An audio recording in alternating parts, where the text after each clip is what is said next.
Is burning the town of Lubec. This once quiet fishing village on the northeastern coast of Maine has become a place of fear and suspicion. People are losing their homes, their churches, their peace of mind. For the past 3 months, an arsonist has been terrorizing the families who live in Lubec. In this small town where everyone knows everything about one another, no one seems to know who is doing it or why.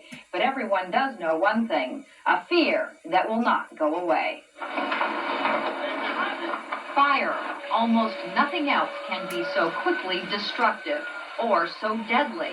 In a matter of minutes, a home can burn to the ground. Possessions ruined, lives lost. Very suspicious. Everybody seems to be suspicious of somebody else. This is Fire Department. Yes, it is. We're just coming back from town and there's a fire on North Lubec Road. We're all suspects at this point in time. Not until indictments are handed down or is anybody going to have a bigger clue. They say there's a house on fire on the corner over here. Your guy just came in here and told me. What was that, Frank? Mace? You can't help from wondering where the next one is going to be. On a cold and windy peninsula off the coast of Maine, up by the Canadian border, people in the town of Lubec are frightened. This once quiet fishing village has been terrorized by arson. In 3 months, there have been 19 fires, and no one yet knows who is doing it. We worry on all fires about our men getting hurt. So far, we've had 3, and they've all been minor injuries, but there's nothing to say that it can't be major. Miraculously, no lives have been lost. Assistant Fire Chief Bob Peacock. We're the same as any other town. Just happened to be that right now we have a series of arson cases. It was sat right on the doorstep, and the whole doorstep was going when they got in. The fire started right in this area. It spread to the rest of it very quickly. The Denver fire was going, and whoever it was came down and started this one. And all of a sudden, alarm went off the second time. Went in, and one of the kids said, "Mommy, something's upstairs." And she went up, and one closet was all on fire, she said. The scars of arson are everywhere in Lubec. Last month, this church, built in the 1860s, burned to the ground. So when the fire department got here, it was totally involved, inside and out. So they didn't even have a chance at all. Marilyn Curtis lives next door. Now she keeps a close eye on her property. I had planned to go to Chicago to visit my daughter for Thanksgiving, but I changed my mind. I'll go later, hopefully after whoever it is causing all the problems gets caught. 91-year-old Flora Coggins feels the same way. She's staying home in the house she's lived in for almost 70 years. I don't know. I just don't like myself. I'm staying here because so it might keep the fire burn away.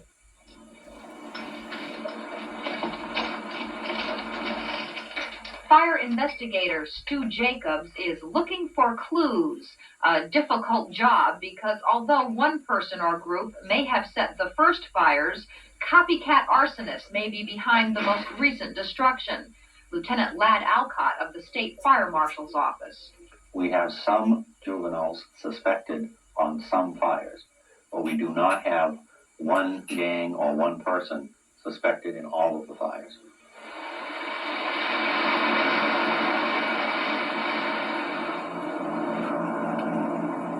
When the sun goes down on Lubec, the town seems to shut down. There are no movie theaters, no recreation centers or bars here. Only one restaurant stays open past 6 o'clock. Greg McFeet and his friends say there's little else to do but cruise around in cars. Small town that you know everybody, don't you know? Everybody knows everybody. Yeah, we know everybody. Everybody knows everybody, but they're keeping it quiet. Now, really surprised. I mean, the police and the fire marshals all think that it's, amateur, but I mean, if it is, how come they haven't caught him yet? Mary Coggins owns a store in the center of town. Nobody's talking. Everybody has their suspicions. Nobody knows anything. It's very strange. Very strange. And I've had a number of people say to me, kids always talk. Kids always are getting right in there. And there's always certain people that know everything that go on. Everybody's talking. Strange. Father Bud Welch is a local parish priest. I have not heard the anger. I have seen the fear. My own people, I honestly believe if they knew, they would be cooperating with the authorities. Quite frankly, I don't think they know. People don't know. Don't know if it's kids in cults, or neighbors holding a grudge, or even one of their own volunteer firefighters. They do know they have to work together to stop this frightening wave of arson. All 28 volunteer firefighters are on call 24 hours a day.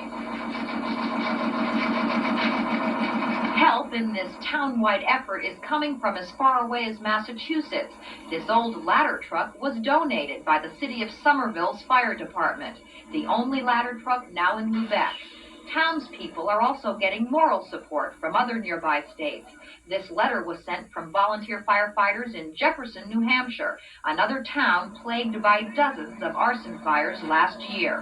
Lubec Fire Chief Errol Bunky Tinker. And they sent us a donation of $250, which really means a lot to our firemen. I mean, it tells us there are other people out there that knows what we're doing and are willing to help. For the townspeople of Lubec, living with an arsonist means keeping a constant vigil, checking their buildings for signs of an intruder.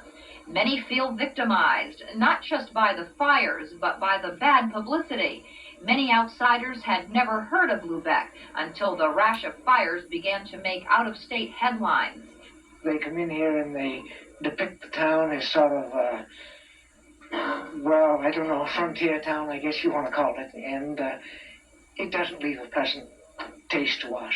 And we're just a town struggling to our people to make a living, and same as any other town. And we resent some of the things that are said about us, no question about it. Richard Nett's band isn't optimistic he'll sell his restaurant anytime soon.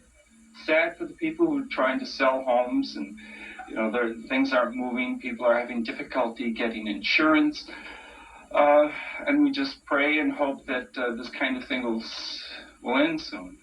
Mark Buell, a local businessman, is having his own troubles. It's been very difficult getting insurance in town lately. We canceled our insurance when we closed the bar down for the season. We have since not been able to find any insurance. And we're now working with the state to find out legally where we stand on that. Lubec, a town surrounded by water and plagued by fire. Fisherman Dan Marshall tries to see beyond the fear, beyond the headlines. I think this town's got that attitude where they will find who's doing it, and we'll get over this. Lubec's a fine town with fine people, and this won't, in my opinion, mar the reputation of the town. Somewhere on this peninsula, one or more arsonists are still on the loose. Fires are being set farther and farther from the town center, out in the rural areas of the community, where they are harder to spot, harder to put out. Everyone wonders whose home will be next. Where will the next torch fall? Yes, who is it?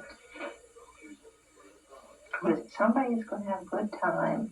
I think sometimes it started out as a game, something to do, and then it went, well, we got away with it.